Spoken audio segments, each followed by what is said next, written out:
Yo, what's poppin', people? Your boy Snacks is back in the building with another banger. So you know how we do. Before we get started, we got to give a shout out to you, the viewer, for taking the time out to watch this video. But while you're here, do us a solid. Hit that like button, hit the subscribe button, and don't forget to hit that little star at the bottom. Hype your boy up. You know what I'm talking about? And y'all know we can't do a video. We can't even get started without giving a shout out to the beautiful ladies of the CUNTs. You know what I'm talking about? CUNTs are always in the building. So when you see them in the chat or in the comment section, make sure you show them some love. Big shout out to the CUNT. I just don't understand what the flip-flopping is all about. The flip-flopping is really real around here. After Shedeur just put up one of the most incredible games of his NFL career, and he's just getting started. After he goes for 23 or 42 for 393 yards, after he becomes the only quarterback to throw for 350 passing yards and 4 touchdowns in a game within their first 5 games as a rookie. After he does all that, taking off the field for a chance to tie the game up, as Shedeur is the first quarterback for the Browns with 300 plus pass yards, 3 plus touchdowns, and a rushing touchdown in a game since 1950. And I can continue on because since Shedeur Sanders has taken the helm as a Cleveland Browns quarterback, he has been met with the resentment. He has been met with the resentment, my bad, of all comers. You know, he has been talked about. He has been brutalized. He has been hated on. And here we go again. The one and only Mary Kay Cabot, who has become a devout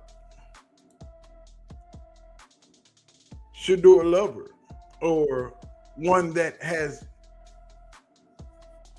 appropriated herself to the situation. But once again, Mary Kay Cabot proves to be what she is. We get Mary Kay Cabot on 92.3 The Fan. And Mary Kay Cabot shows us exactly who she is. Definitive answer in 7 starts. I still think that it will be very, very difficult to get a definitive answer in 7 starts, because if you look around the league, even over the last few years, sometimes when you think you have your guy in the first 7 starts, it doesn't always work out that way. Or you have your guy for a year or two, and then he suffers an enormous setback, and then you're not really sure again. So I still think that what I would do if I were running the show, I would still be drafting a quarterback high. We got to do this again. The definitive answer in 7 starts, because if you look around the league, even over the last few years, sometimes when you think you have your guy in the first 7 starts, it doesn't always work out that way. Or you have your guy for a year or two, and then he suffers an enormous setback, and then you're not really sure again. So I still think that what I would do if I were running the show, I would still be drafting a quarterback high.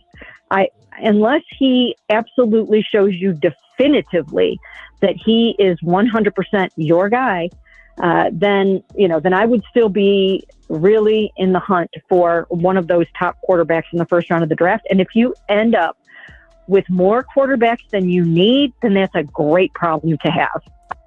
Really? Really? After that performance?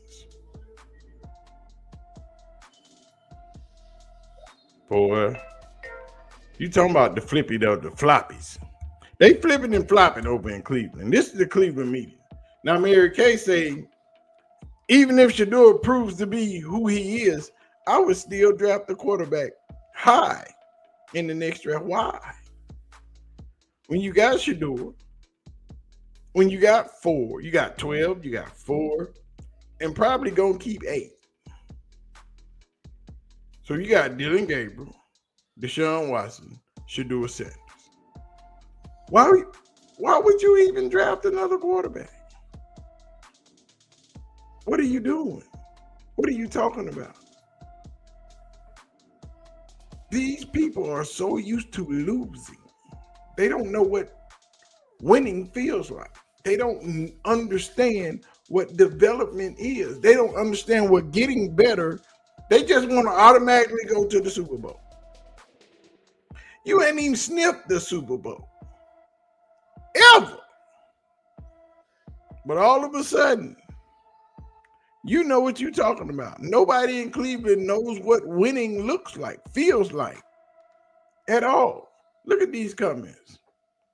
This man, no sugarcoating, ish.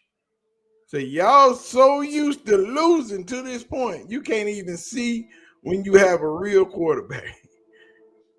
Go get him weapons, ride off into the sunset. You don't need another effing quarterback, Browns. Stop doing stupid-ish. A.D. Harris, at some point, you have to develop. When I see a guy that is that accurate, competitive, a dog, I can work with that footwork shit, being able to read coverages. That's coaching. You'll forever be sorry if you keep jumping. We're going to read one more. We just going straight down the line. PDH in the land. 7 starts against NFL teams, including numerous teams fighting for the playoff position, is more than enough to know if your quarterback has enough talent to be your starter next year. If a rookie, Shedeur, is good enough with this O-line and a wide receiver room, year 2 should be a big improvement. Correct. And to piggyback off of what he just said, they didn't watch the tape. They don't know Colorado football. They didn't watch Shedeur with that very poor O-line slicing people up. He got the same problems he had in Colorado.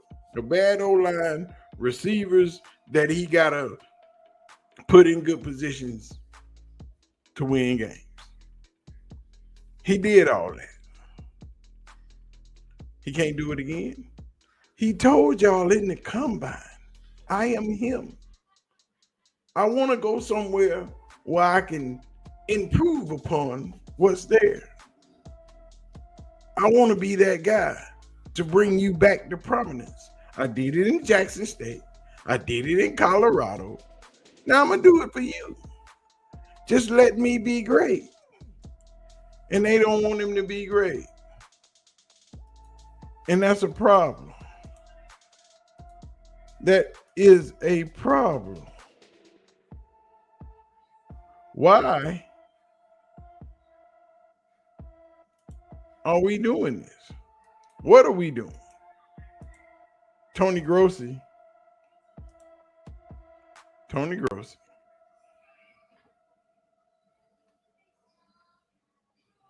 is upset. Absolutely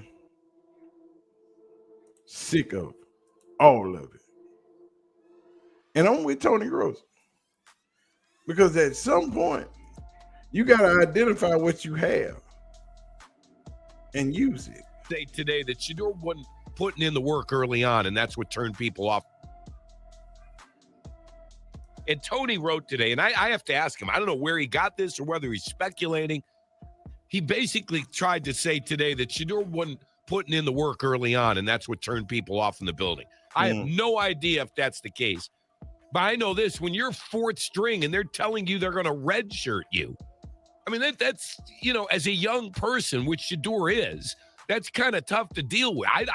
I'm not saying I'd have went into into a closet somewhere and turned everybody off, but it's really hard to stay engaged when people don't believe in you in the building.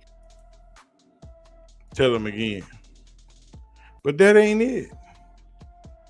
It's this. This right here.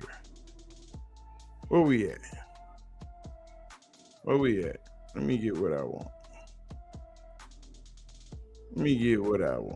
Because now the Browns are acting like they don't want Shedeur Sanders all over again. And it's getting ridiculous to this point that I forgot where I was at. Well, this is one that I want. Chris, is he the best quarterback? Was he the best quarterback in July? Best quarterback in July in Berea? Yes. The QB tracker says so. Nobody could see that. Does that bother you that your professional football organization could not identify the best quarterback in their own building? Yes. And Riz, we asked a Survey Wednesday question roughly around the beginning of the year. And we asked biggest concern headed into the season. And I said agendas. And there were agendas. And only now have we really seen it play out that the agenda for whether it be Flacco, whether it be Pickett, whether it be Gabriel, whoever wanted to be smarter and right ended up being wrong. Exactly. Because nobody picked Shedeur except for Andrew Berry. Andrew Berry is the only one that comes out on top in all of this because Shedeur was his guy.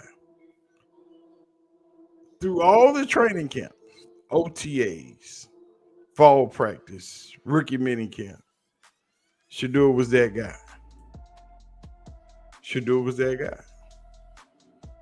No first team reps, no nothing. He's on the other field by himself, probably playing with Gage and a few other rookies, undrafted. That's what he was doing. All these people got first team reps. But you telling me that the numbers bear out that he was better than everybody else. Your vision had to say that he was better than everybody else. So why did you not see it as a coach, as an offensive coordinator, as a quarterback's coach? Somebody had to see it. At some point, somebody had to see that Shedeur was better than Dylan Gabriel, Kenny Pickett, Joe Flacco. Because all of us on the outside couldn't have been saying, hey, what y'all doing? So once again, it leads back to that point. Was it a conspiracy or was it hatred? It can't be but one or two that was in that building. Was it a conspiracy theory to keep Shedeur Sanders off the field? Or was it, we just don't like this guy and we not gonna let him play?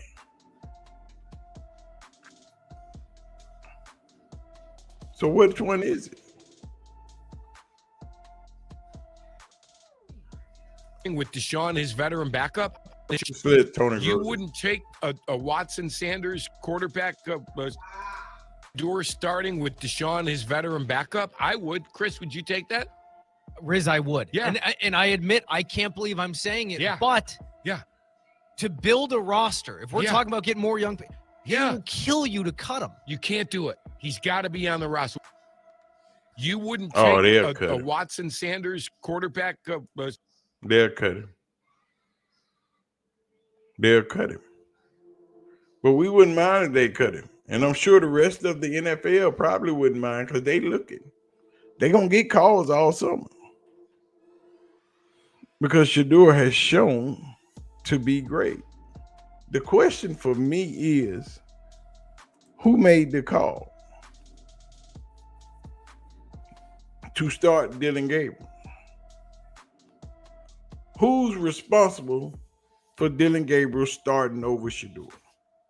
Is it Kevin Stefanski? We know it ain't Tommy Reese. Or is it Jimmy Haslam? And I doubt if it's Jimmy Haslam. We know it's not Andrew Berry. Is it a conspiracy theory or is it hatred? Got to be one of the two because the stats and the visuals bear out that Shedeur Sanders was better than Dylan Gabriel. I don't know, man. What say ye? Y'all tell me. I don't know. We just want answers. We just want people to start talking about it. And the more that the media sees it, the more it will be talked about. Because something ain't right. Somebody screwed the pooch somewhere, and somebody's going to have to answer for it. So y'all tell me, Kevin Stefanski, Tommy Reese, who was it? Put your answers down in the comment section. Let me know. It's a crazy video. We were going over some crazy stuff, but it's just a bunch of stuff that keep popping across my timeline, and we just want to clear it up, put it out there. And the only way to do that is make a video. So y'all let me know.